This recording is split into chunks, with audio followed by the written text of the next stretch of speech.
Halo, selamat sore.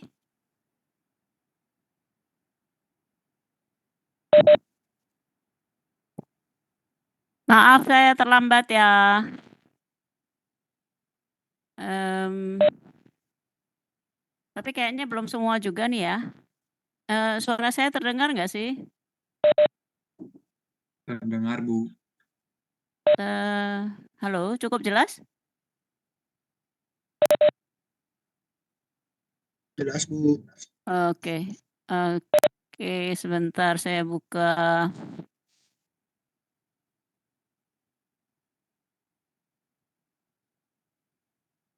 Mana ini? Saya buka nama.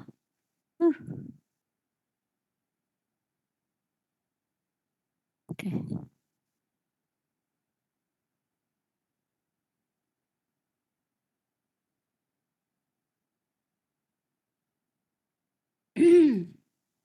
Kita sebetulnya ada 32 ya. Yang pertama Sanggede Rama Brahmantia. Yang terakhir Adit. Adit kelihatannya tadi udah hadir. Adit udah hadir ya, Adit ya?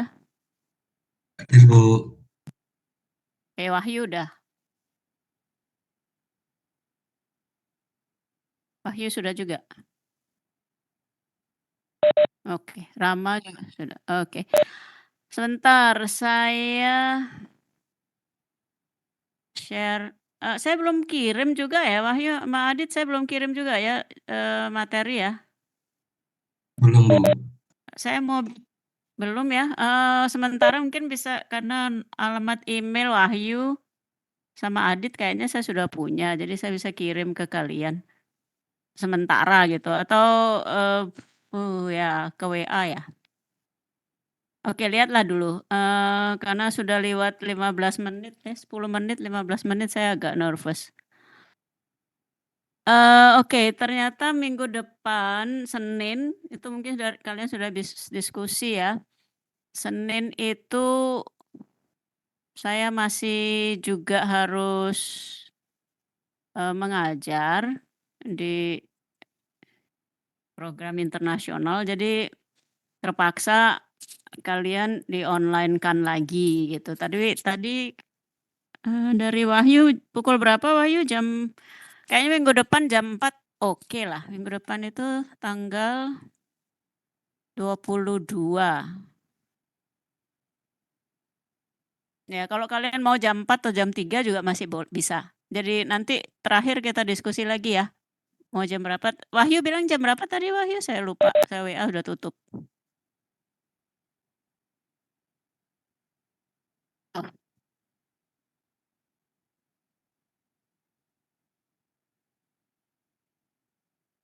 Mmm. Mhm. Mmm. Kalau hari lainnya juga kalian kuliah sampai sore ya? Jangan hari Senin, Senin udah nggak bisa. Selasa, Rabu, Kamis juga nggak bisa sore ya? Atau nanti didiskusikan lagi gitu ya? Kalau kalau Sabtu bagaimana? Korupsi weekend kalian?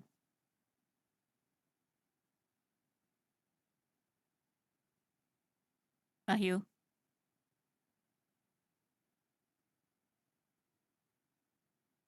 Mhm. Iya. Oh ya, betul. Iya. Iyalah didiskusikan dulu yang jelas ya nggak enak saya nggak enak juga bukan nggak enak, apa ya, saya janji karena mereka harus ada project di international students itu waktunya kan terbatas mereka. Jadi projeknya harus cepetan dulu gitu. Jadi ya kalian apa boleh buat di-online kan. Perasaan waktu minggu lalu banyak yang bilang, "Online aja deh Bu," gitu ya. Tapi ya kalau Senin ya nggak bisa karena saya masih di Bukit sampai jam berapa gitu. Sorry di Bukit, di Sudirman. Kalau mau lari-lari ke bukit mungkin bisa, tapi aduh ngos-ngosan ngajar juga agak gimana. Oke kalian diskusikan dulu lah. Sekarang saya sudah tulis di chat, pertemuan kedua ini, topiknya jaringan irigasi. Kalau kalian sempat ke Bukit, kemarin sudah saya isi pertemuan kedua untuk ditandatangani atau diisi presensinya. Tanggalnya ditetapkan aja deh tanggal kemarin, tanggal Senin. Ya, ada yang ke Bukit tadi?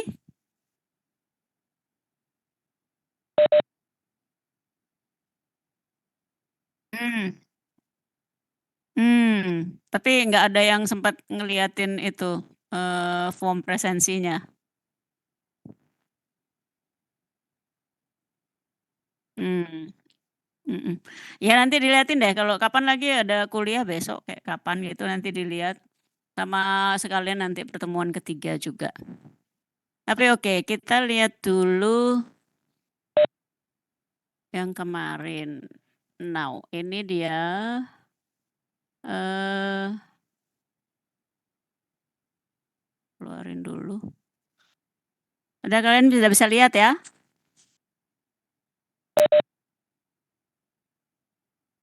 Suara saya masih oke Kak? Kalau saya pakai video biasanya suaranya hilang dan lebih susah ini, karena di kampung. Tapi oke, ini yang kita sudah lihat yang lalu sebetulnya cover-nya sampai di kita sudah lihat sampai ke urban farming itu kan, jenis-jenis irigasi, kemudian sampai ke urban farming ini, pesona, oke saya lewatkan aja lagi. Nah, ini pertemuan kedua itu jaringan irigasi ini ya. A ngapain sih teorinya, secara teori kita lihat, jaringan irigasi itu unsur-unsurnya adalah ada dari, bangunan utama, ya dari intake ini, bangunan utama, kemudian jaringan pembawa, saluran pembawa, sama peta-peta irigasi, kemudian, harus ada saluran pembuangnya. Nah ini, kita sudah lihat kemarin juga secara, apa namanya, singkat gitu ya. Jadi, nanti dalam kuliah berikutnya itu ada, lebih didetailkan lagi mengenai bangunan-bangunan di intake ini apa saja, kemudian bagaimana nanti mendesain saluran-saluran ini dari saluran primer, sekunder, tersier, dan sebagainya sampai pembuang, bagaimana peta irigasinya, lokasinya di mana, tergantung dari topografinya. Kalau klasifikasinya ini kemarin juga sempat dibahas sedikit ya, sederhana, semi teknis, dan teknis. Ini, sering keluar kalau UTS ya, eee bagaimana isinya gitu ya, bagian utama yang atau disebutnya headworks itu kayak apa aja, salurannya kayak apa, pembuangnya itu kayak apa, kemudian, skemanya ini nanti bisa kita lihat ada video untuk bisa kalian lihat, eee, dari mana ambil airnya, yang ini kalau dari ini diambil dari sungai, yang ini dari embung, kemudian dibagi-bagi dari saluran primer, sekunder, tersier, dan selanjutnya. Ini salah satu contoh ya dari Malinau, minggu lalu udah tuh. Kemudian klasifikasi jaringan irigasi, teknis, semi teknis, dan sederhana, nanti tolong dibaca, suka ditanyain ya kalau untuk UTS, yang, apa bedanya dan kapan dipakainya. Jadi kalau dilihat dari O dan P-nya itu ya, operation dan maintenance-nya sampai luasannya. Ini bisa diambil dari buku KP, dari Ditjen KP itu, apa kepanjangannya KP ya, pengairan gitu dari Ditjen SDA, Sumber Daya Air. Kira-kira seperti ini gambarnya. Jadi pada saat mengambil air itu nggak diawasi, debitnya berapa, gitu ya, itu yang sederhana, sekedar diambil aja gitu. Karena kebetulan nggak ada ribut-ributnya di situ, petani nggak ribut lah, airnya oke-oke aja, dibagi bersama-sama oke gitu ya. Jadi, eee, main ambil aja, persediaan air berlimpah gitu, eee baginya ya boleh-boleh aja gitu dan kecil biasanya kalau luasannya kecil, mana di ada tulisannya. Ukurannya nggak ada batasan, jadi nggak sampai hektar-hektaran yang gede-gede banget gitu ya. Nah, kalau yang, mengapa akhirnya sampai diperlukan intervensi engineering di situ, karena airnya suka boros, emang tersedianya banyak tapi terus, airnya tuh tidak efisien gitu. Kalau kalian lihat di tabel ini kan dia bilang efisiensinya kurang dari 40%. Jadi agak agak agak agak ngawuran gitu bikinnya, karena memang nggak ada kekurangan. Kalau nggak ada kekurangan biasanya kita kan nggak terlalu, cerewet gitu ya. Mmm, tapi karena nggak ada perawatan, operation and maintenance-nya kecil gitu ya, jadi ya cepet rusak dia. Cepet efisiensinya kurang, jadi ya kurang umurnya panjang gitu. Jadi kadang-kadang kalau sudah mulai ada, penggunanya udah lumayan banyak dan ada ketidakadilan gitu ya soal pembagian air, jadi mulai dah dibikin irigasi semi teknis. Jadi dikasih, bagian di bagian, intake-nya ada bangunan pengukurnya, kemudian ada dibikin saluran yang, dilengkapi dengan bangunan permanen. Jadi mmm, organisasinya agak lebih complicated gitu ya, karena kadang-kadang pemerintah ikutan juga. Tadi kan dibilang sampai dengan, 2.000 hektar. Kalau yang sederhana ya seperempatnya gitu. Kemudian kalau sudah, lebih banyak lagi permasalahan yang ada di sana. Jadi ini perencanaan airnya itu jauh harus dibuat lebih efisien. Misalnya, kalau yang tadi sederhana atau semi teknis, itu saluran pembuangnya ya kadang-kadang digabung gitu ya. Kalau ini di teknis benar-benar dipisahkan dan kadang-kadang yang pembuangnya ini juga dipakai lagi. Kan karena, harus, harus lebih efisien gitu ya. Nanti kalian bisa baca sendiri. Nah, kemudian apa sih yang kita sediakan sebetulnya dalam perancangan irigasi nanti?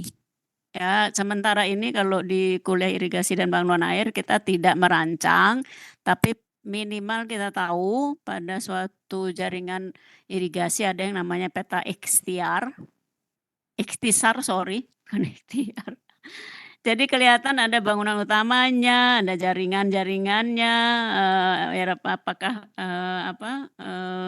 saluran pemberi air atau pembuang, kemudian dibedakan irigasi antara primer, sekunder, dan tersier, di mana letaknya, batas daerah irigasi itu harus jelas, jaringan dan trase jalannya juga ada, mana desa, mana daerah, irigasi, terus, elevasi dan sebagainya. Nah itu misalnya, ini kasarannya ya, ini bukan bukan jaringan ikhtisar itu, tapi minimal seperti ini bentuknya.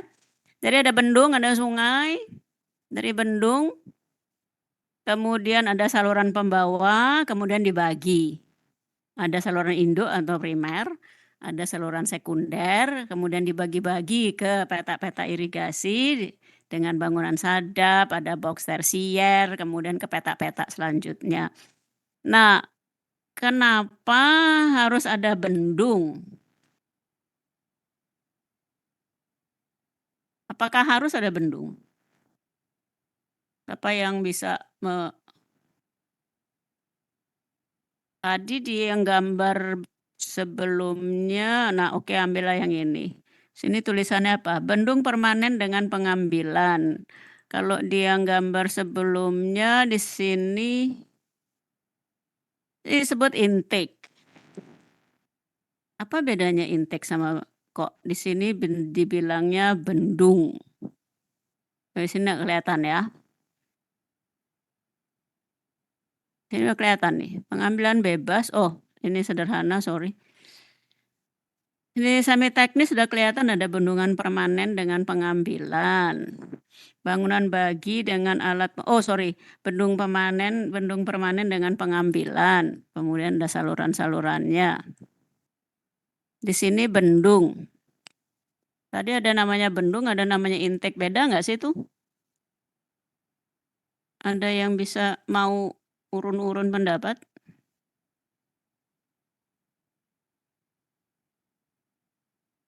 Halo? Mari kita lihat namanya.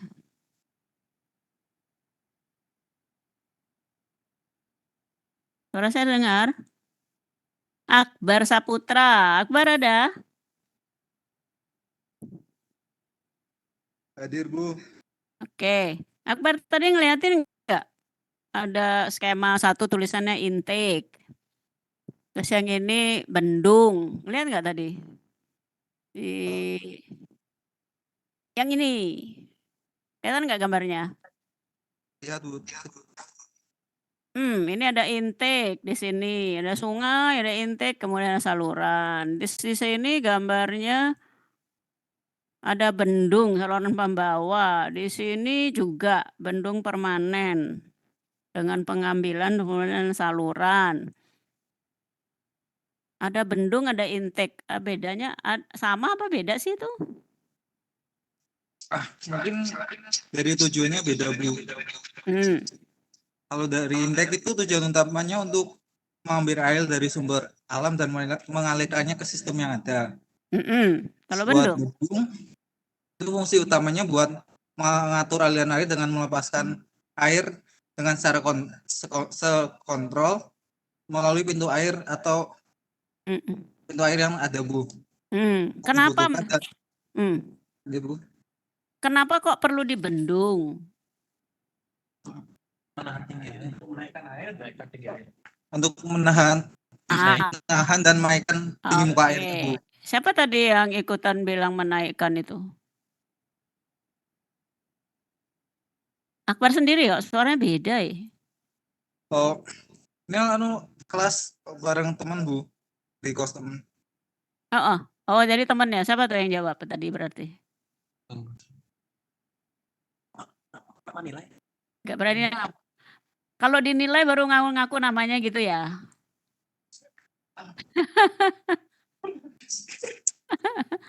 Kalau nggak dinilai nggak berani mau ngaku namanya, ya. Tapi oke, balik ke kuliah ya,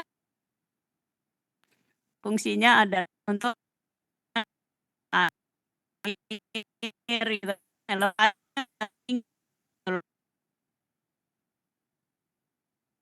Yo, Komang Vigo. Hadir nggak Vigo? Komang Vigo Anggara Wijana. Panggilnya Vigo bukan sih? Hadir nggak? Halo, halo. Aduh. Vigo? Vigo hilang dari peredaran. Siapa yang mau jawab? Nicolaus Ferrer. Wah, ini namanya nih kayak nama pemain tenis. Saya dia harus bisa diatur dengan itu supaya misalnya air ke sawahnya sesuai kebutuhan. Putus-putus suaramu, Dek. Gua apa sudah terus? Ya, sudah agak jelas. Gimana tadi bisa diulang? Kalau menurut saya airnya itu harus bisa diangkat ya. Jadi misalnya nanti untuk ke sawah Supaya bisa. air sesuai dengan musim saya airnya tinggi, itu sawahnya nggak sampai kan musim airnya kurang, airnya tetap cukup. Aduh, emang putus-putus ya. Tapi tadi dibilangnya supaya airnya bisa sampai ke sawah gitu?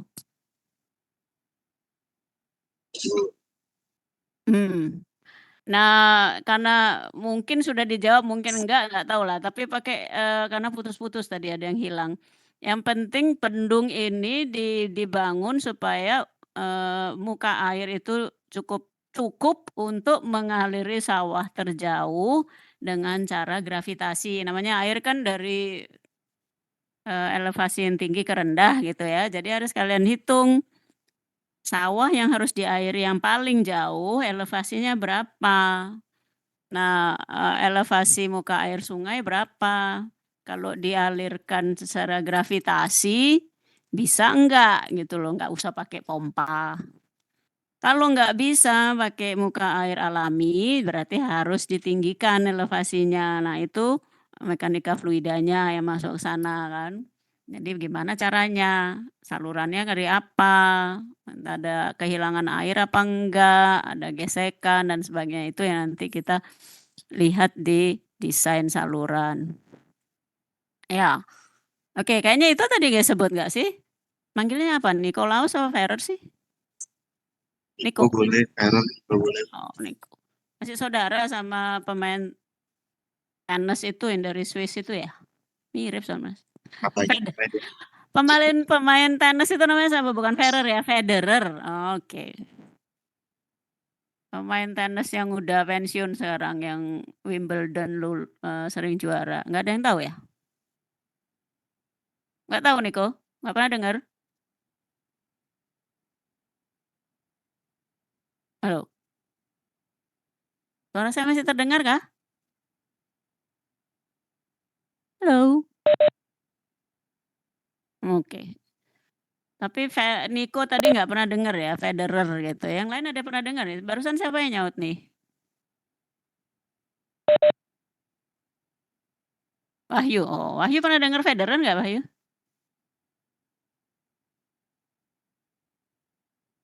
Nggak ya? Oke.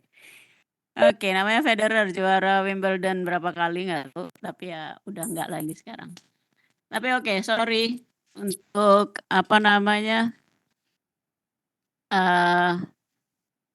out of the topic itu. Oke, kita lanjut habis dari apa namanya, kira-kira sistem irigasinya kayak gitu, mana sih yang kita harus airi gitu ya, untuk sistem irigasi teknis yang kita pelajari lebih banyak adalah yang teknis. Jadi kita aliri sampai ke petak tersier, ke kuarter itu udah biasanya udah di level petaninya. Teknis biasanya sampai tersier. Makanya kita bicara apa sih petak tersier gitu kan. Petak tersier itu menerima air irigasi dan diukur pada bangunan sadap. Ya karena tadi ada intake, sini ada outake katanya. Yang menjadi tanggung jawabnya PU. Sumber daya pengairan, sumber daya airnya. Jadi bangunan sadap ini dengan sadap tersier mengalirkan airnya ke saluran tersier. Di petak tersier pembagian air, penggunaannya itu tanggung jawab petani, tapi juga berkonsultasi dengan pemerintah. Jadi kalau memang ada subak di situ, ya semua anggota subak diwakili oleh pemimpinnya itu diskusi terus sama Dinas Pengairan dan Pertanian. Jadi ukuran petaknya juga jangan terlalu besar. Dan biasanya itu ada batas yang jelas ya, jalan desa, batas desa, atau batas-batas topografi terrain fault itu yang disebutnya gitu ya, bentuk medannya seperti apa. Nah, petak tersier itu nantinya dibagi petak kuarter, itu nggak ada urusannya sama pemilik ya. Jadi petak kuarter itu miliknya satu petani atau dua, atau tersier semuanya milik satu petani, itu nggak ada urusan ke situ kita gitu ya, kita cuman ke pembagian airnya. Nah, petak kuarter ini bisa sampai 15 hektar. Kita orang teknik sipil biasanya udah tinggal terima beritanya dari pertanian gitu ya. Nah, kalau keadaan topografinya memungkinkan, sebaiknya sih dibikin bentuk yang gampang gitu ya untuk kita ngitungnya. Mau bujur sangkar, segi 4 dan sebagainya. Jadi kita bisa ngitung pembagian airnya itu lebih apa namanya, lebih mudah gitu ya daripada yang blekak-blekuk gitu. Petak tersier, bukan kuarter ya, harus terletak langsung berbatasan dengan saluran. Apakah saluran sekunder, apakah saluran primer. Jadi kalau kita lihat di sini, ini ada saluran sekunder, ada saluran primer, itu peta tersiernya itu harus berdekatan sama sana. Jadi ada bangunan sadap, kemudian baru dibagi-bagi. Ya, jadi itu di situ. Nah, panjang saluran tersier sebaiknya kurang dari 1,5 kilometer. Cuma kadang-kadang ya kalau namanya kita di Indonesia sawahnya banyak gitu ya, harapannya ya memang tetap banyak, bisa sampai 2,5 kilo. Jadi lumayan, kalau kita mau, mendesainnya. Kemudian di bawahnya ada namanya, peta kuarter kan, jadi lebih baik janganlah sampai ada 1 kilometer, kalau bisa 0,5 kilo atau ya bisa sampai, 0,8, tapi ya 0,5 kilo juga sudah ribet ngurusinnya, karena apa namanya, membaginya dan mengurusi, apa, bangunan ukurnya gitu ya, supaya kelihatan berapa debitnya yang terbagi. Nah, bagaimana peta sekunder? Peta sekunder itu adalah kumpulan dari peta tersier yang dilayani oleh satu saluran sekunder. Ini kedengarannya memang teori aja ya, tapi nanti kalian kan harus mendesain satu jaringan irigasi. Jadi di mana naruhnya tersier, di mana naruhnya, sekunder, tergantung dari topografi yang didapatkan ya. Peta sekunder menerima air dari bangunan bagi yang terletak di saluran primer atau sekunder. Tadi yang ada di situ ya, di gambar tadi itu. Batas-batas peta sekunder seperti apa? Tanda topografi, misalnya ada saluran pembuang gitu ya, atau batas yang jelas. Saluran sekunder ini sering terletak di punggung medan.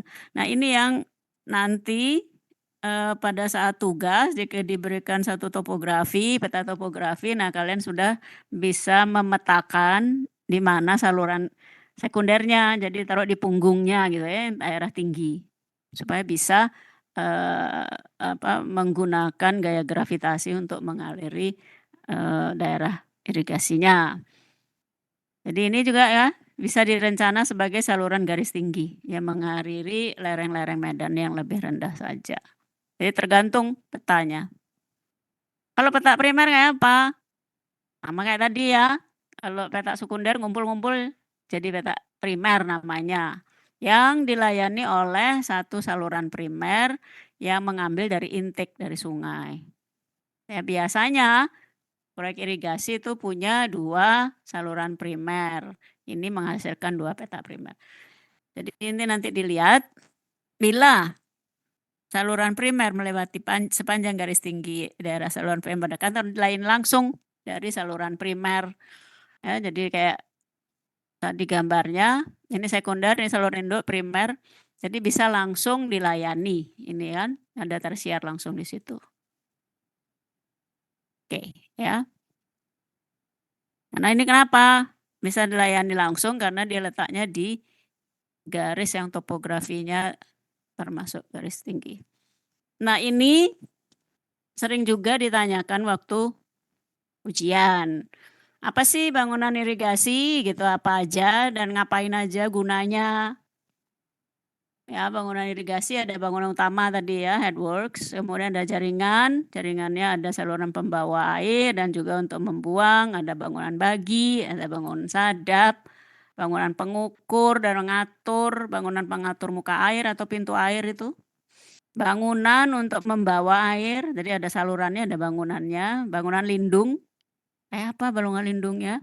Jalan dan jembatan, bangunan pelengkap dan sebagainya ya, perlu ini, kita perlu nih kisi-kisi penyaring sampah. Siapa yang pernah lihat sawah yang penuh dengan sampah, ada nggak? Pernah yang main ke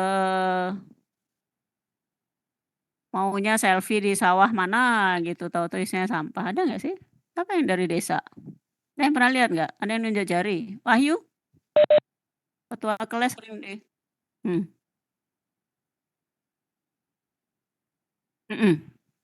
Terus?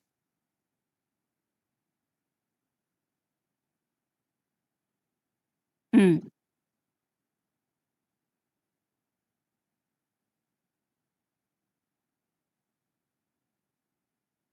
Ya jadi memang sebetulnya dia sudah membuat sendiri, kayak petani itu udah di apa namanya, peta kuarter gitu ya, tapi dia ngasih juga sehingga di sawahnya kelihatan dan masih ada sampah apa enggak? Ke bawah aja barangkali ya, Wahyu ya?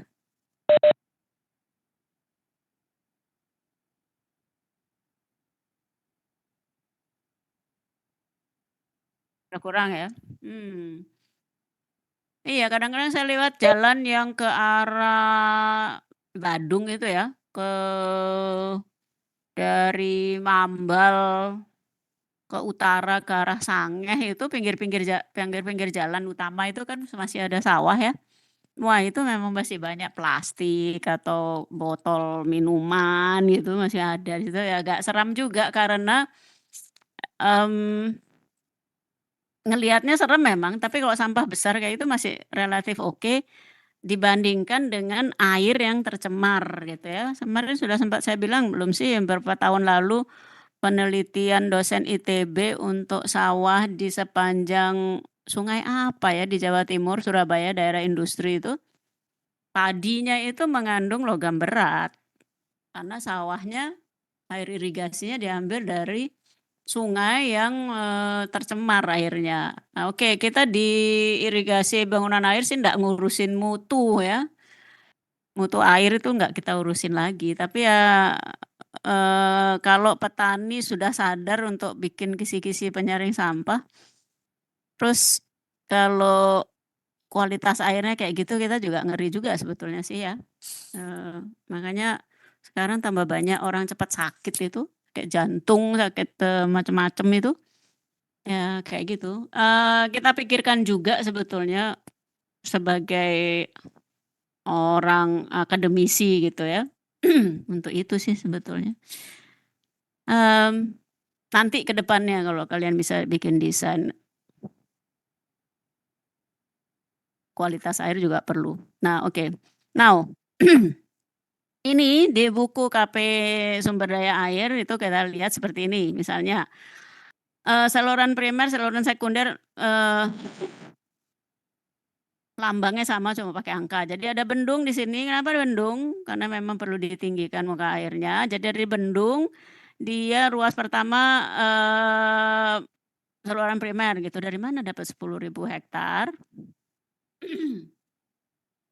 Itu dari 6.000 tambah 4.000. Jadi dicabangin di sini ya, bangunan pembaginya untuk ke, apa namanya, masih saluran primer satu itu mengairi 6.000 hektar, 4.000 hektar. Jadi dia di sini harus, cukup debitnya untuk 10.000 hektar. Nah, sampai dari 6.000 hektar dibagi lagi, ada saluran sekunder dan primer lanjutan 6.000 jadi ada 4.000 tambah 2.000 jadi 6.000. 4.000-nya itu dibagi lagi untuk bangunan bagi terakhir yang diurusi oleh, teknis ya.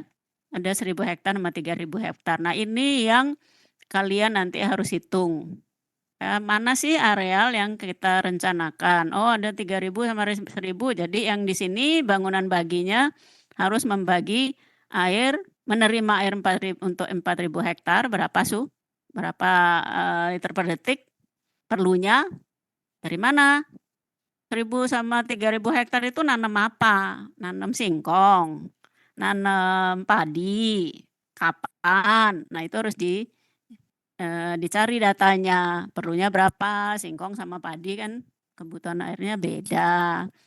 Terus kapan diperlukannya gitu, itu yang kita lihat di sini.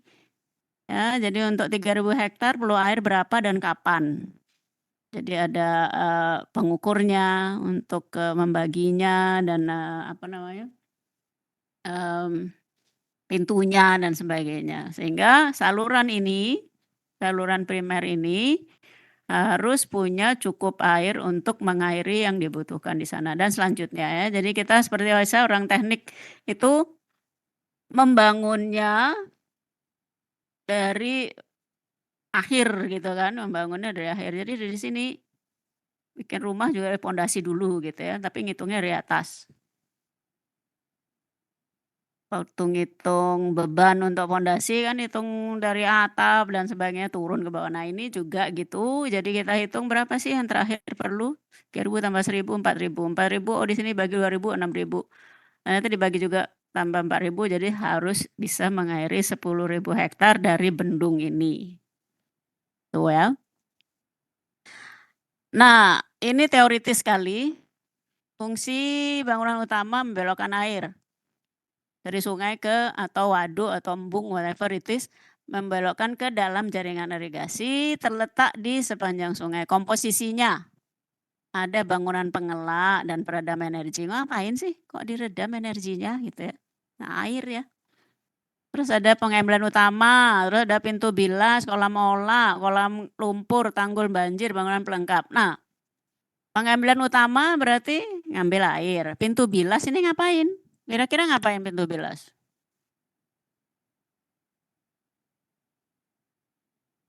Siapa yang bisa? Main di?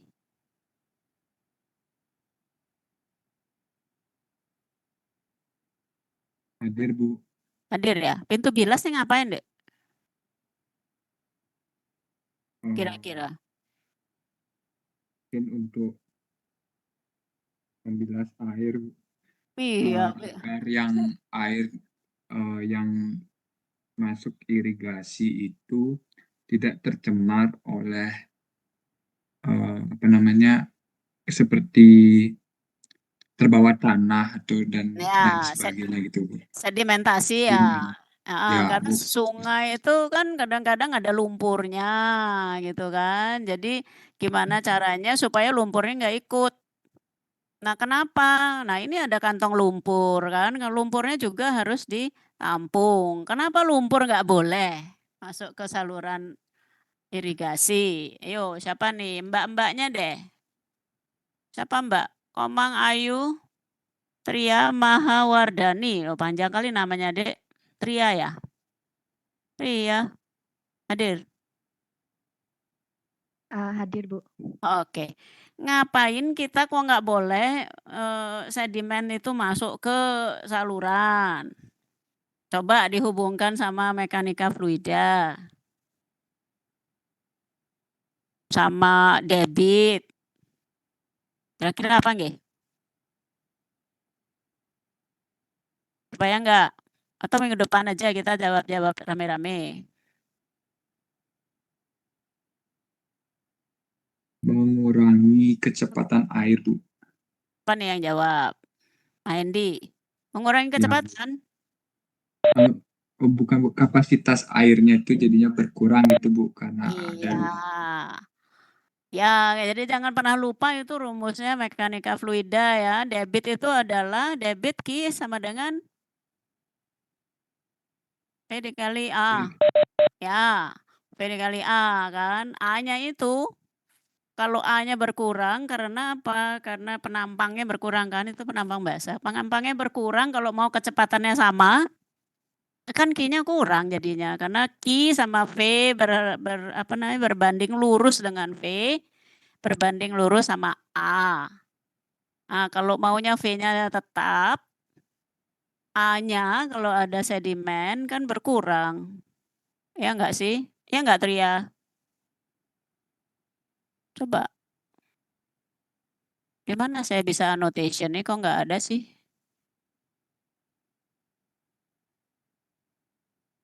Ini dia. Annotate. Tria, masih ada enggak? Iya, Bu. Tadi kalau kita Q tadi kan, loh. Q tadi adalah rumusnya Q apa? Tadi. Coba. Saya nggak bisa jawab, bisa nulis lagi nih. Oke. Saya ingat ya. Saya kok nggak bisa bikin sih di sini. B kali A, Bu. Iya, main di lagi ya. Tria lupa nih. Kenapa A? Tria lagi deh balik atau ada Kadek Wardani? Masih ada Kadek Wardani? Ada, Ya. Bu. Kalau ada sedimen, di saluran. Tadi ada Q sama dengan V per A, yang berubah apanya, Dek? Kalau ada sedimen yang berubah V-nya, Bu. Yang benar. Kecepatan air. Kenapa kecepatannya berubah akibat ada sedimen? Karena sedimennya mengendap begitu, Bu. Jadi debitnya berkurang juga karena kecepatannya. Ya oke, bisa juga sih kalau dia dianggap sedimennya menjadi manningnya lebih besar gitu ya. Karena frictionnya lebih tinggi bisa. Tapi kalau kita mau kecepatan yang sama, sedimentasi itu nih saya kok nggak bisa gambar sih di sini pakai yang ini. Coba saya gambar pakai yang lain deh. Tapi suka-suka nggak bisa. Luas penampang basahnya berubah nggak, Dek? Luas penampangnya berubah, Bu. Iya kan? Saya mau nulis Q sama V dikali A itu bisa nggak sih?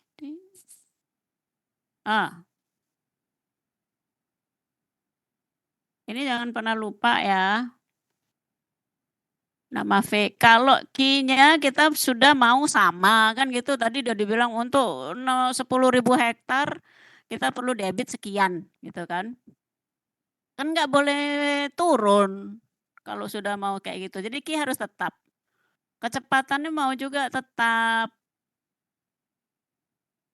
Jadi A-nya juga harus tetap sebetulnya. Tapi kalau ada sedimentasi berarti penampang basahnya itu kan berkurang. Iya nggak sih? Kalau penampang basah berkurang karena ini saya nulisnya di mana sih? Square. Oh, pakai square aja ya. Salah ini sebetulnya juga. Ini ada penampang kayak gini, anggaplah penampangnya gitu. Kemudian ada, kenapa dia nggak mau sih? Baik. Kemudian ada sedimentasi sekian, berarti kan tinggalnya sekian, apa namanya? Apa namanya? Yang tersedia permukaannya, luas permukaan, luas penampang basahnya. Luas penumpang basahnya berkurang berarti Q-nya berkurang dia. Ya enggak sih, Dek? Iya, Bu, betul, Bu. Iya ya, jadi kecepatan memang berpengaruh dia. Mungkin karena sedimentasinya lumpur, apa ya, sebenarnya lumpur sama licin dia ya. Tapi kita lihat kalau sedimentasi berarti tersedia ruangan tersedia untuk air itu berkurang sehingga nggak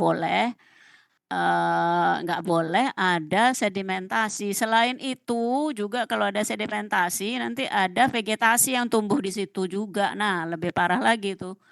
Luas penampang basahnya berkurang. Karena itu dibilang sedimen harus keluar dari sana, masuk dia ke kantong lumpur. Tanggul banjir jelas perlu. Kolam olah itu apa? Ya nantilah kita baca juga ya. Kolam olah, kolam tempat airnya bergolak sebetulnya. Kenapa? Terus disediakan kolam yang itu karena air itu kalau jatuh itu kan energinya tinggi ya. Jadi kalau memang diperlukan seperti itu harus didesain yang baik sehingga konstruksi tidak cepat rusak. Now, bangunan utama jenisnya ada bendung, ada bendungan, ada pengambilan bebas, pengambilan dari waduk, ada dengan stasiun pompa. Sedapat mungkin jangan pakai deh pompa gitu ya. Kalian kemarin udah tahu kan bedanya bendung sama bendungan? Kemarin kayaknya udah ada jawab ya. Bendung itu untuk menaikkan muka air. Kalau bendungan menampung air. Di bendungan itu emang akhirnya juga dilihat berapa elevasinya untuk diambil airnya. Kalau pengambilan bebas ya tinggal diambil aja tadi untuk irigasi yang sederhana. Dari waduk ya ini bendungan waduk ngambilnya dari mana itu juga didesain berapa elevasinya untuk ngambil di pintunya gitu ya. Now, ini jaring irigasi pembawa dan pembuang, ada utama, saluran irigasi tersier, garis sempadan dan sebagainya nanti kita lihat pada saat mendesain. Ini juga kalian bisa baca sendiri. Saluran primer tuh ngapain? Dari bendung ke sekunder dan selanjutnya. Sekunder dari primer ke peta tersier. Saluran pembawa itu apa? Saluran muka tersier. Nanti saya kasih linknya untuk mencari buku dari Ditjen Pengairan. Nah, saluran irigasi tersier itu membawa air dari bangunan saraf masuk ke saluran kuarter. Itu ada pembagiannya. Nah, nanti kita bisa lihat linknya untuk kalian bisa lihat YouTube-nya, itu ada videonya ya. Jangan lupa, tapi kalian nggak sampai mungkin mendesain jalan petani dan sebagainya ya. Sanggar tani dan sebagainya ya nggak perlu, tapi itu nggak perlu mendesain di tugas, tapi itu harus ada. Kemudian garis sempadan saluran ini penting supaya petani nggak kecelakaan ya, untuk pengamanan saluran dan bangunan pada saat ngurusin sawahnya. Kemudian saluran pembuang tersier itu saluran pembuang kuarter ada di jaringan saluran pembuang tersier. Ini terletak di dan di antara peta-peta tersier. Ya, kemudian dari sana ke jaringan saluran pembuang utama. Ada saluran pembuang sekunder, ada saluran pembuang primer. Nah, kemana dia?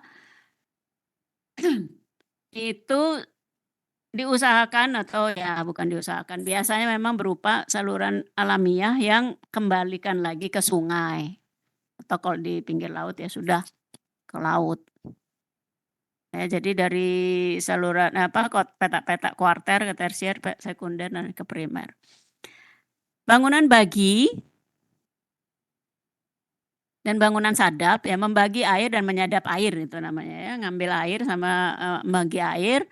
Itu kalau irigasi teknis namanya ada pintu dan alat pengukur debit. Nah, ini yang sudah ada sebetulnya dalam semua kelompok petani itu sudah ada kan, sudah ada rencananya mau nanam apa, kapan, bulan apa. Kemudian ketersediaan air di bangunan intake-nya berapa gitu, jadi membaginya seperti apa. Kalau tidak ada pintu dan alat ukur, maka ini ya yang sederhana, elevasi ambang ke semua arah harus sama. Bentuk ambang juga harus sama supaya pembagian airnya persis sama gitu ya. Lebar bukaan proporsional dengan luas sawah yang diairi. Kan nggak ada dihitung. Jadi ya sama aja. Jadi kalau sawahnya kurang luas yang sebelahnya ya dapat air lebih banyak ya, makanya dianggap efisiensinya kurang gitu ya. Bagaimana kriteria tambahan kalau ada, kalau diperlukan? Bangunan bagi saluran primer dan sekunder maksudnya cabang itu berfungsi mengalirkan aliran antara dua saluran atau lebih. Kemudian bangunan sadap tersier mengalirkan air dari primer atau sekunder ke tersier penerima dan selanjutnya. Nah, ini intinya adalah kita harus tahu jadwal pemberian air dan berapa besarnya, berapa debitnya gitu ya, berapa debit air yang harus dibagi ke saluran-saluran yang memerlukan air. Ya. Kemudian bangunan pengatur muka air. Aliran yang akan diukur di hulunya itu diatur berapa tinggi muka air supaya bisa mengalir gitu kan. Jadi bangunan ukur ini ada yang jenis free overflow, ada yang underflow. Jadi yang lewat atas atau lewat bawah pintunya. Ya, tipenya itu ada beberapa, nanti di buku itu ada ambang lebar, bar parcel, Cipoletti, Romain, Ram de Gruyter dan sebagainya. Yang sering itu kita pakai kemarin itu yang Cipoletti atau ambang lebar untuk desain ya. Nanti bisa dilihat di buku PU. Ngapain sih fungsinya bangunan pengatur muka air? Dia mengatur muka air di jaringan irigasi. supaya memberikan debit yang konstan. Harapannya gitu, kejadian kayak gitu apa enggak? Belum tentu.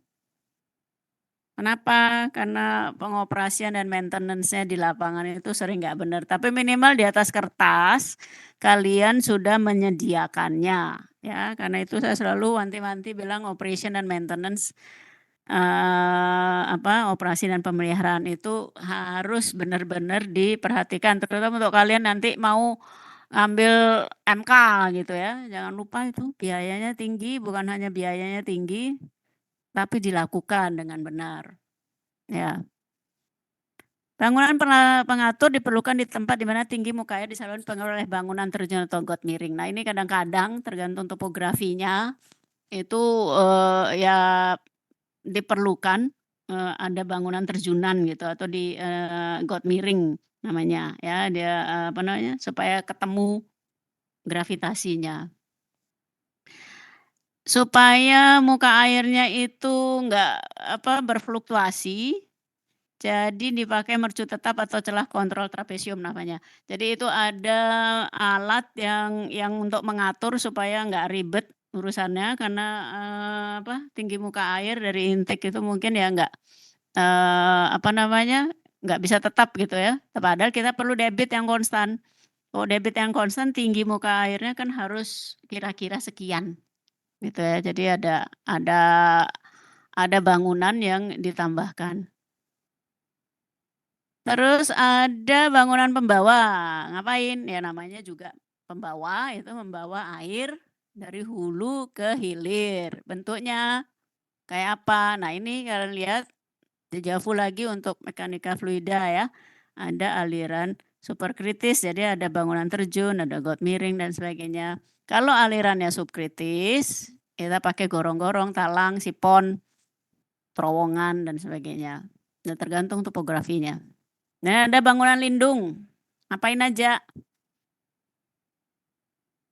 Antara lain yaitu supaya air limpasan, air buangan itu jangan masuk ke saluran. Kenapa? Karena nanti debitnya kan lebih besar dan mungkin ada sedimen dan sebagainya ya. Kemudian dari dalam saluran, siapa tahu ada aliran yang berlebihan. Ada kesalahan dalam dalam pengoperasiannya gitu ya. Mungkin ada sesuatu dan lain hal sehingga ada kesalahan eksploitasi. Jadi kayak apa bentuknya? Ada namanya pelimpah, kemudian untuk gelontor sedimen, saluran pembuang samping, saluran gendong. Ngapain saluran gendong? Ya, kelihatannya memang dia menggendong saluran, nanti kita bisa lihat gambarnya. Jalan dan jembatan, kalian bisa baca aja ya nanti. Ngapain jalan dan jembatan diperlukan? Jembatan mungkin perlu karena harus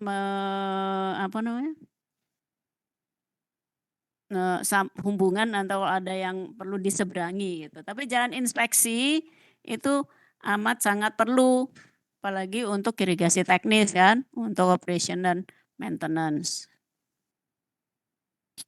Bangunan pelengkap kalian bisa lihat nanti juga ya, ada untuk kalau misalnya ada banjir, kantor di lapangan, atau papan duga. Ini masih ingat yang hidrologi dan drainase dulu ya, papan duga itu apaan sih?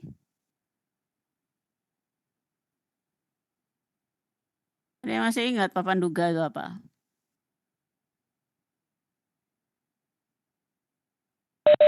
Halo, buat mengukur tinggi air, Bu. untuk buat melihat iya, ketinggian melihat air. iya, siapa nih? Abdi. Ya Iya, ketinggian Bu. airnya berapa tingginya gitu di sana gitu. Banjir ini tinggi, terus diapain kalau banjir? Jangan sampai ada kebanyakan air masuk ke saluran, gitu kan. Jadi kalau di situ diaturlah di, di box-box itu diatur. Ditutuplah pintunya atau apa, atau yang kayak tadi, mana dia tadi ya, ada pembuang silang. Ada pembuang gitu supaya nggak kebanyakan air. Misalnya pas padi umur berapa yang cuman memerlukan ketinggian air kalau atau nggak perlu lagi air gitu. Tahu-tahu hujan. Ya jangan sampai mati nanti. Kalau kebanjiran sering kan kita lihat berita, dengar berita gitu. Waduh, ini padinya sebentar lagi dipanen kok banjir. Nah, gimana caranya supaya airnya itu nggak masuk ke saluran?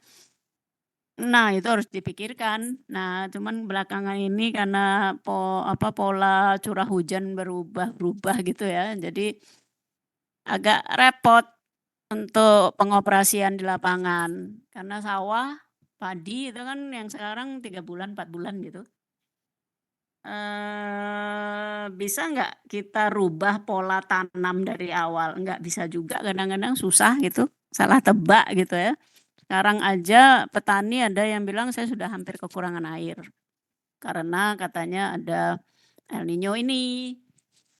Nah, padahal perencanaannya kan udah sebelumnya tuh. Jadi ya yang seperti itulah urusannya, banjir atau kekurangan air. Nah, kemudian di sepanjang saluran ini kita perlu ada pagar, rel pengaman atau apa, tempat cuci, tempat mandi ternak dan sebagainya, sanggar tani. Itu kan kita perlu disiapkan. Nah, bagaimana membuat jaringan irigasi, itu ada namanya skema DI, daerah irigasi. Jadi sketsa, berapa luas petak tersier, berapa sekunder, di mana letak bangunannya, kayak tadi ya, ada skemanya tadi. Kemudian skema bangunannya. Sudah ada belum di sini? Terus penamaannya, nah ini nanti kalian juga karena tugasnya ada dinamai gitu ya, zamannya harus jelas dan logis, pendek dan tidak mempunyai tafsiran ganda. Dibuat sedemikian sehingga kalau dibuat bangunan baru nggak perlu mengubah semua nama yang sudah ada. Nah itu yang dibikin harus jelas hierarkinya. Apa itu? Misalnya dia, oke mungkin belum di sini ya, slide berikutnya. Misalnya daerah irigasi diberi nama sesuai dengan nama daerah tempat, misalnya daerah irigasi Jatiluhur atau di Bali tergantung nama subaknya misalnya. Atau nama desa yang penting, yang dekat dengan jaringan utama atau nama sungainya. Ini di Jawa Barat, daerah irigasi Cikonang. Di Bali misalnya daerah irigasi Ayung gitu. Ada nggak sih Ayung atau Badung gitu ya? Kalau ada 2 pengambilan atau lebih, maka diberi nama sesuai dengan desa yang lebih dikenal di sana. Terus nama bangunannya harus dibikin peraturan yang sama untuk daerah irigasi. Misalnya ada Bendung Elak Cikoncang di Jawa Barat, itu untuk daerah irigasi Cikoncang. Cikoncang ini nama sungai. Standar namanya, misalnya Bendung Barang di Sungai Dolok, daerah irigasi Makawa dan Lamogo. Kenapa namanya begitu? Karena sungainya namanya Sungai Dolok kan. Bangunan yang dilayani daerah irigasi Makawa dan daerah irigasi Lamogo. Namanya diberi sesuai dengan nama desa utama di situ. Misalnya namanya Desa Samba dan Kedawung. Jadi saluran irigasi primer diberi nama yang daerah yang dilayani, misalnya desanya itu daerah irigasinya Makawa, namanya saluran primer Makawa. Kemudian saluran sekundernya sesuai nama desa yang di petak sekunder. Petak sekundernya diberi nama sesuai dengan saluran sekundernya, misalnya saluran sekunder Samba mengambil daerah desa Samba di peta sekunder Samba. Misalnya kita lihat di sini. Jaringan irigasi primer daerah irigasi Makawa dan Lamogo. Ya, dari mana? Ini ada kali tadi namanya Kali Dolok. Ya, Sungai Dolok. Bendungnya namanya Bendung Barang. Kenapa? Karena ada desa sana namanya Barang. Legendnya seperti apa? Bangunan bagi pakai itu sadap atau hanya ada bangunan sadap aja? Membagi artinya dibagi ke 2 saluran atau lebih. Kalau sadap tinggal ngambil aja. Gitu ya, nanti kita lihat. Jadi ada saluran tadi daerahnya Makawa. Bangunannya BM, M, Makawa, 1. RM ini bangunannya, ini salurannya. 2, 3, dan berikutnya. Ini yang sekundernya. Ya, jadi daerahnya namanya Kedaung dan Samba. Kemudian di sebelah kanannya ada namanya Lamogo. Nah, itu kalau nanti ada lagi dibagi ke bawah, ini namanya L-nya itu dari Lamogo kan, bangunan BL, bangunan Lamogo 1, 2, 3, ini bawahnya kalau masih ada lagi mungkin namanya BL 4 dan selanjutnya. Jadi kayak gitu nanti kalau kalian memberi nama tugas merencanakan jaringan irigasi, menamakannya gitu ya. Ini yang lebih jelasnya tadi ya. Jadi ada selain bangunan bagi bangunan sadap dan bangunan sadap, ada gorong-gorong, ada talang, ada sipon, ada bangunan terjun, ada jembatan orang. Jembatan orang itu cuma orang yang lewat. Kalau jembatan ini dari kendaraan. Jadi di mana itu harus dibikinkan. Ya, ada lambang-lambangnya. Ya ini ada jembatan di sini, harus lewat jembatan dia. Kemudian ada gorong-gorongnya di situ. Gitu ya. Kenapa begitu? Karena topografinya. Oke. Ini nanti kalian baca ya. Bisa baca sendiri untuk dicocokkan dengan skema yang tadi. Bagaimana dengan irigasi tersier? Ini dinamai dengan boxnya T1, T2, T3. K-nya apa? Kuarter. Ya, jadi A dibagi sampai A1, A2, A3 dan selanjutnya. Peta kuarter di peta rotasi. Rotasi itu ngapain? Rotasi itu rotasi pemberian air. Ya, nanti juga dibagi seterusnya. Tapi kayaknya kita nggak sampai ke kuarter tugasnya. Ini juga saya skip aja, kalian bisa baca. Untuk menamai nama salurannya tadi ya, misalnya di Maramba tadi, daerah irigasi Maramba, untuk bikin jaringan pembuang dikasih nama dengan D, karena D itu drainase ya, jadi seperti apa dia. Nah ini ada link bendung dan fungsinya dari YouTube, namanya ini, untuk animasi skema jaringan irigasi. Kita bisa lihat sekarang, tapi atau kalian cari dulu, kita break 5 menit, saya capek ngomongnya. Kita kuliah sampai jam berapa ya? Kalian ada kuliah jam berapa habis ini? Wahyu?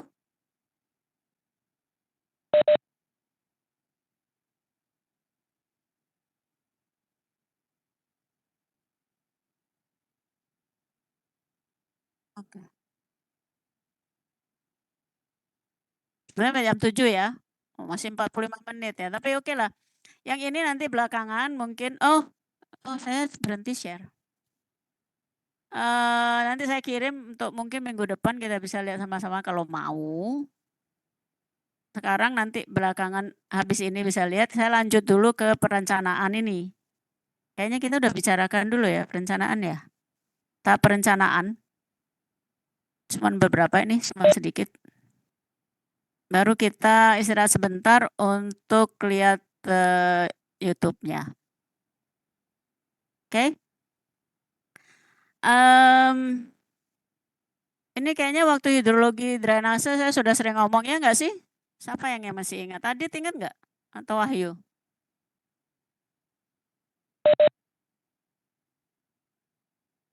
Ingat ya, sudah ada kayak gini ya. Yang nggak tahu, yang kelas lain saya nggak tahu. Udah apa enggak, tapi ini harus selalu diingat untuk mau ambil apapun kalian nanti, konsentrasinya. Bahwa ada sitkom, minimal sitkom, itu ada survei, investigation, design, construction, operation, maintenance, itu harus kita benar-benar perhatikan. Kalau LA itu land acquisition, pembebasan tanah ya apa boleh buat sekarang ini perlu gitu ya. Jadi kalau untuk pembangunan irigasi ada 2 tahap utama. Jadi perencanaan umum dan perencanaan teknis. Umumnya itu studinya itu ya, ada survei sama investigation. Apa sih yang dilakukan pada studi awal? Jadi dari buku keputusan Dirjen SDA yang tahun 10 tahun lalu nih sebetulnya, coba nanti bisa dilihat apakah ada yang edisi baru. Tapi pada dasarnya seperti ini. Jadi kalau kita mau mengembangkan irigasi pertanian, ada perkiraan luas tadi ya. Jadi perkiraan luas daerah irigasi itu sudah sudah harus diketahui dari awal. Bagaimana potensi pengembangan sungai, usulan daerah dan masyarakat. Kalau daerah, masyarakat, pemerintah dibilang sana nggak usah deh, irigasi pertaniannya nggak usah luas-luas, nggak usah dikembangkan, diperkecil aja, kita bikin rumah subsidi misalnya, ya itu diperkirakan. Kenapa? Mungkin debit sungainya berkurang. Jadi berapa sih air yang tersedia sebetulnya dari sungai untuk bisa mendukung daerah irigasi? Itu awal kita harus benar-benar perhatikan ya. Cuman belakangan ini kita lihat memang karena penduduk makin banyak. Kalau penduduk makin banyak, kita orang Indonesia ini masih makan nasi kan, jadi masih perlu beras. Kalau perlu beras ya sawahnya itu bukan dikurangi, tapi diperluas. Kalau debit sungainya berkurang karena curah hujan berkurang, ya gimana kalau kita bikin waduk atau embung. Makanya kan belakangan ini infrastruktur hidrologi itu kan tinggi. Bidang hidro itu sangat aktif membuat embung atau bendung. Ya karena ya itu bukan dikurangi sebetulnya daerah irigasi, kalau bisa sih ditambah atau kalau enggak ditambah luasnya diintensifkan. Cuma masalahnya kalau kita mengintensifkan itu kemampuan tanahnya yang nanti cepat berkurang. Jadi ya itu yang harus ada di latar belakang data yang ada juga di lapangan ya. Saya kira untuk kalian yang level sarjana, hal ini nih yang paling penting dari awalnya, mau diapakan. Kalau kita lihat dari kalian kalau bikin lomba lah atau ada institusi perlu ada bilangnya visi dan misi gitu ya. Ya, visi dan misi itu berdasarkan apa? Berdasarkan proyeksi ke depan dan potensi yang ada ya kan. Nah di sini bilang potensi pengembangan sungai. Dan mau ngapain daerah irigasi. Ini dipetakan awal dulu. Karena membuat secara teknis apapun juga itu enggak masalah. Orang teknik sipil tuh pada pinter-pinter kan, sangat inovatif. Tapi apakah visi dan misinya cocok apa enggak? Nah itu yang perlu awal, perlu dibuat ya. Kemudian identifikasinya apa? Proyeknya untuk nama dan luas, garis besar, skema alternatif, instansi yang berwenang dan berhubungan semua stakeholders. Minimal Departemen Pertanian sama Departemen PU, ditambah BMKG, kemudian juga kehutanan dan lingkungan hidup, karena mereka yang berurusan dengan ketersediaan air kan, mau diapain itu kan. Jadi pekerjaan teknik, pekerjaan pertanian yang ada di kantor dan lapangan. Jadi kayak apa semua diidentifikasi dulu. Jadi kalau yang 5W1H itu watt-nya sudah seluas mungkin dan sedetil mungkin watt-nya. Sehingga besok kita tinggal merumuskan how-nya dan why-nya. Why dulu baru how-nya. Oke. Kemudian prakelayakan bikin master plan. Ngapain? Jadi kita lihat kelayakan teknis lah seperti biasa. Kemudian multisektor. Kenapa? Karena stakeholdersnya banyak. Disesuaikan dengan RUTR. RUTR harus sesuai dengan rencana nasional. Nah, rencana nasional ngapain gitu ya. Sekarang isunya di Bali kan banyak daerah irigasi yang terpaksa harus berkurang karena harus menyediakan perumahan subsidi. Nah ya, penduduknya tambah banyak, harus dikasih rumah. Rumahnya harus yang murah katanya, kalau bisa murah tapi bermutu. Dibangunnya di mana? Nah, itu yang harus dibicarakan di level politik itu juga. Yang mana yang menangan atau mau 50-50. Terus jadi bagaimana jadinya? Kemudian dibuat neraca air berdasarkan master plan wilayah sungai. Nah ini sekarang sih bisa pakai modeling dan sebagainya untuk forecastingnya ya. Curah hujan itu ke depannya kayak apa sehingga tersedia airnya seperti apa. Mau dipakai apa airnya? Apakah juga mau dipakai untuk PLTA? Apakah mau dipakai untuk air minum? Berapa persen yang disediakan, berapa meter kubik per detik disediakan untuk irigasi? Kalau memang kurang gimana di hulunya? Apakah ada usaha untuk menangkap air di hulu? Ya, jadi bukan terjadi perubahan tata guna lahan misalnya. Kemudian perizinan alokasi pemakaian air. Nah ini kalau ada yang ambil air apa deep well gitu ya, apa sih istilahnya deep well, air tanah itu seperti apa, pakai izin apa enggak? Kemudian semua di apa namanya, ruang lingkup studi dibikin pekerjaan lapangan oleh stakeholders dari berbagai disiplin ilmu, proyek alternatif diliatin, kemudian diukur seperti apa yang tersedia, kemudian izin-izin yang diperlukan. Kemudian studi kelayakan. Nah ini orang-orang nanti yang berencana untuk ngambil apa? MK kebanyakan ya. Kelas ini berapa banyak sih yang kepingin ngambil MK? Perlu saya polling nggak sih? Kalau lewat online nih bisa polling kita ya. Kebanyakan kalau saya tanya di kelas saya mulai MK gitu. Nah ini kelayakannya nih segi teknis dan ekonomis untuk proyek yang sedang dirumuskan. Nah karena bisa aja kalau memang rencananya saya kepingin ini goal gitu, bisa aja parameternya kita batasi atau apakan gitu ya supaya memenuhi. Tapi ya itu yang kembali lagi ke sebelumnya tadi ya di sini.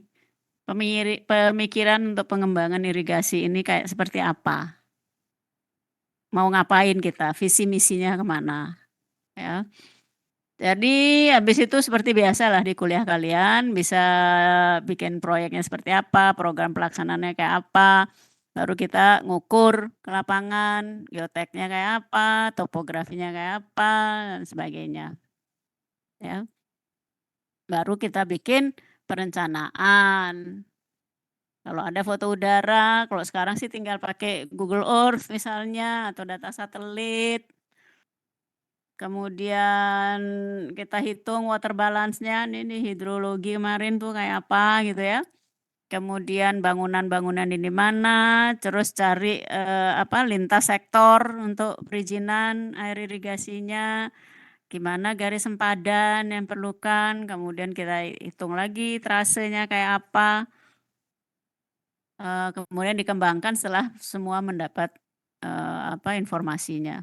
Nah ini kira-kira bentuknya seperti ini, aduh kecil sekali gitu ya, tapi nanti kalau setelah saya kirim kalian bisa lihat dari strategi nasional seperti apa, inventarisasi tanah dan air kayak apa, kemudian kita bisa ada evaluasi dan sebagainya sampai pemilihan proyek yang diinginkan. Ya, nanti kalian pelajari dulu, kita ambil lagi. Nah data,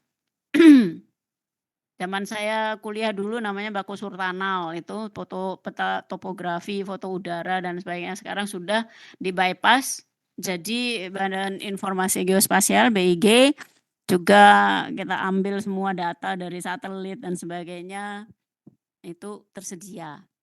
Terus untuk peta topografi, sekarang namanya mungkin berubah ini nama-nama instansinya ya, peta geologi, BMKG, Puslitbang SDA, aliran sungai kayak apa, sedimennya kayak apa, terus PUPR.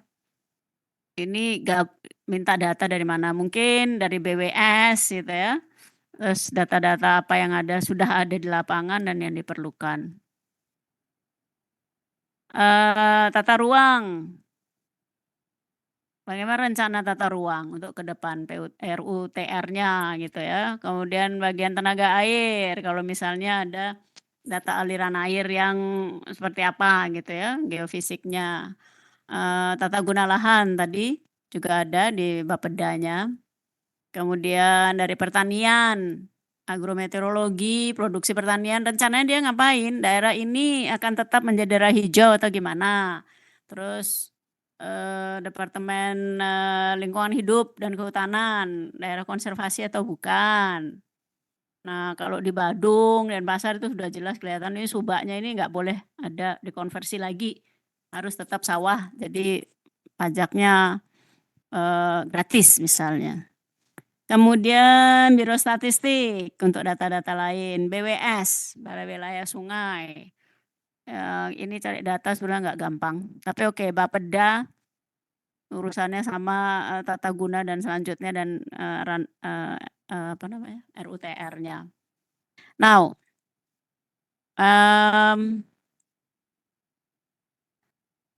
kalian bisa cari ini. Sebentar kita pause 5 menit. Di jam saya 6.25 ya sekarang ya, 6.26. 5 menit, kalian kalau dapat, kalau enggak nanti kita bisa udah dicatat belum nih?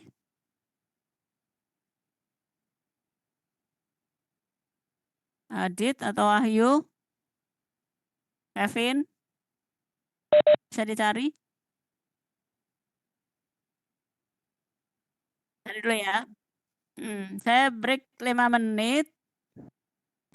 Saya juga ada, mungkin kalau nggak ada susah kita bisa kita share ngantong sama-sama. Oke, break 5 menit ya. Oke.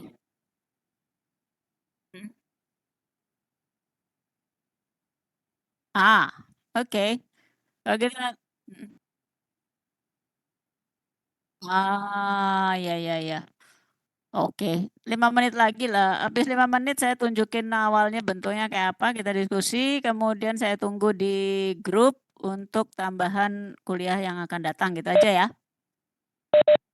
Break 5 menit dulu ya, saya perlu minum soalnya sebentar. Oke. Oke, 5 menit saya kembali ya.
Halo. Kalian sudah di sini? Saya kembali lagi. Sudah, Bu. Bisa mendengar ya? Tadi mana tadi? Masih kelihatan ya? Yang saya share. Nah, tadi udah ketemu nggak ini WW Watch bendung dan fungsinya? Nah, kalian lihat masih ada di screen sekalian kelihatan Dinas Sumber Daya Air Jawa Barat. Kelihatan nggak sih? Kalau saya mulai, apakah terdengar? Tolong kasih jawaban ya.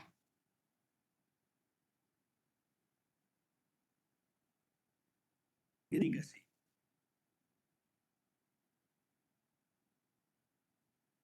Pertanian. Kedengaran kah?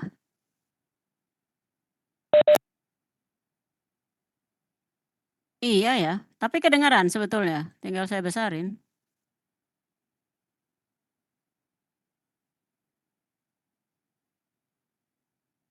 Iya, ini agak repot saya juga sebentar. Sebentar saya cari. Ini sudah maksimum. Tapi minimal kalau kalian lihat di link, tadi kalian lihat linknya, nanti kalian bisa lihat sendiri. Linknya ini yang atas, bendung dan fungsinya. Ya. Isinya kayak gini. Coba kita ulang lagi deh.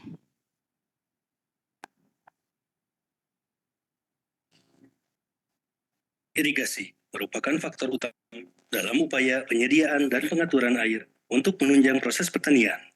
Apakah suaranya lebih jelas?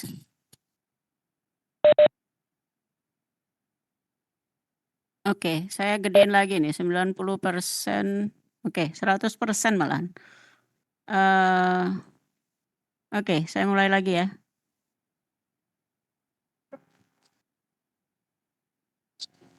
Irigasi merupakan faktor utama dalam upaya penyediaan dan pengaturan air untuk menunjang proses pertanian.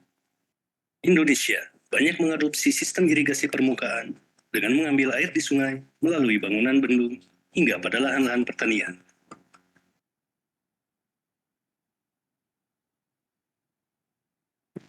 Pertama-tama, air dari hulu sungai akan dibendung oleh bangunan bendung.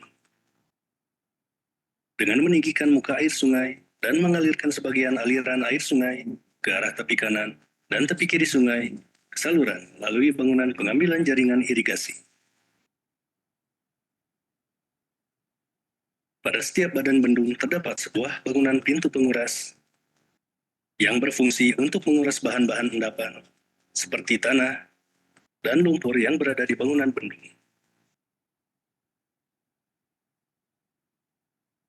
Selanjutnya, air yang telah dibendung tadi akan melalui pintu pengambilan atau intake, yakni bangunan yang berfungsi untuk mengalirkan air ke saluran primer, juga mengatur banyaknya air yang masuk saluran dan mencegah masuknya benda-benda padat dan kasar ke dalam saluran. Air yang mengalir pada saluran primer akan berujung pada bangunan bagi, sebelum nantinya dibagi ke saluran sekunder, yang berfungsi untuk mengalirkan aliran antara dua saluran atau lebih. Terakhir, air akan melalui bangunan sadap yang berfungsi memberikan air dari saluran sekunder atau primer ke petak-petak tersier. Dengan demikian, aliran air tersebut dapat didistribusikan pada lahan-lahan pertanian. Terdapat pula beberapa komponen bangunan penunjang aliran irigasi lainnya sebagai berikut.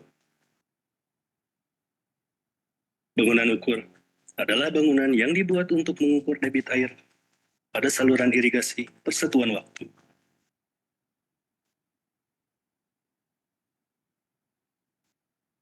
Bangunan terjun adalah bangunan yang dibuat untuk menurunkan ketinggian saluran dengan topografi setempat hingga kecepatan air tidak menimbulkan erosi pada dasar saluran.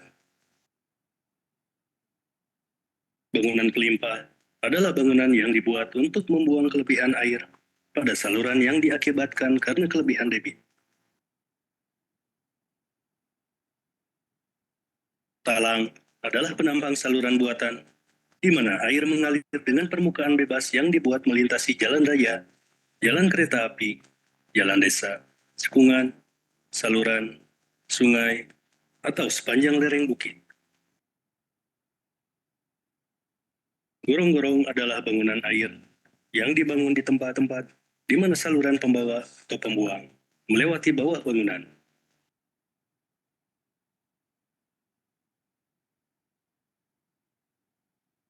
Jembatan adalah bangunan untuk menghubungkan jalan-jalan inspeksi di seberang saluran irigasi atau pembuang, atau untuk menghubungkan jalan inspeksi dengan jalan umum, atau untuk penyeberangan lalu lintas.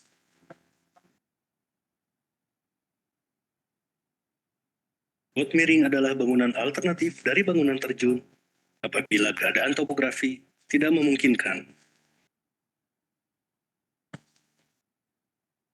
Bangunan suplesi adalah bangunan yang berfungsi mengalirkan air dari saluran suplesi ke saluran pembawa atau ke sungai. Dengan pengaturan distribusi tata jaringan air yang baik, diharapkan akan dapat memenuhi kebutuhan air secara efektif pada lahan-lahan pertanian. Oleh karena itu, diupayakan adanya pengelolaan terhadap prasarana fisik, manajemen, dan kelembagaan pengelolaan irigasi serta sumber daya manusianya, agar sistem irigasi berjalan dengan optimal. Oke,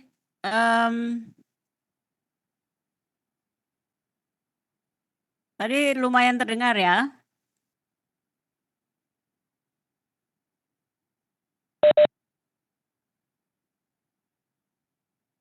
Oke, jadi bisa diulang lagi di rumah, bisa di-download dari sini alamatnya.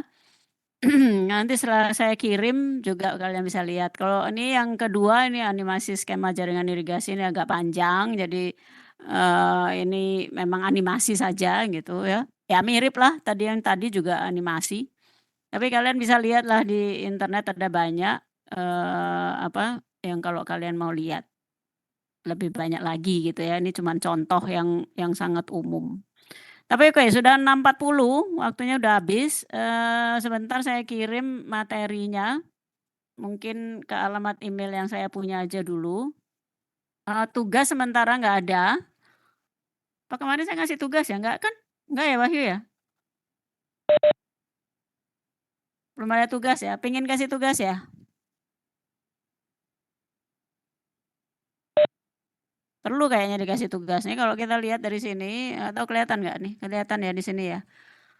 Tugas 60%, kuisnya nggak ada, jadi tugas saja. Jadi tugasnya nanti ini, mungkin ada isi belakangan gitu ya, tapi paling tidak loh, salah saya ambil hidrologi drainase, sorry. Nanti saya kemarin kita udah dekat juga sebetulnya ya. Nggak ada di sini. Tapi oke lah, mungkin ada saya nggak buka dan waktunya juga sudah habis, kalian mungkin perlu istirahat dulu sebelum kuliah lagi jam 8 ya, Wahyu ya?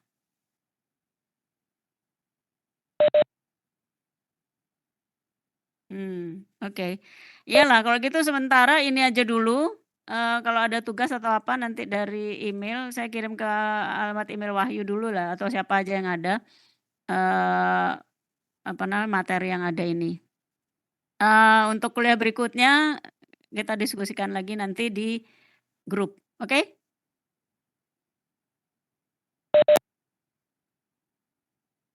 Kalau ada pertanyaan mungkin bisa japri atau gimana nanti kita, diskusikan yang akan datang. Mengisi, presensi, nanti kalau kalian pas ke kampus dicari ininya ya, form presensinya untuk mengisi yang untuk minggu ini, dan minggu depan kira-kira sama juga. Kira-kira sama juga ininya, metodenya gitu ya, kuliahnya online tapi mengisi, presensi di sana. Dan tanggalnya mungkin disamakan aja deh sama hari Senin gitu, ya. Oke, ada pertanyaan lain? Gak ada? Udah pada lapar? Belum ada ya? Udah pada lapar kayaknya ya? Mau makan dulu. Oke, selamat malam semua. Sampai ketemu lagi di kuliah berikutnya. Ya, kalau ada apa-apa silakan japri. Oke? Wahyu tolong dilihat di chat itu ya, saya tulis pertemuan kedua apa namanya? Topiknya adalah jaringan irigasi. Oke? Oke, selamat malam Makasih, Bu. semua. Malam, Sehat-sehat Bu. ya. Sampai ketemu lagi. Silakan meninggalkan ruangan. Terima kasih Bu. Terima kasih Makasih, semua. Selamat malam.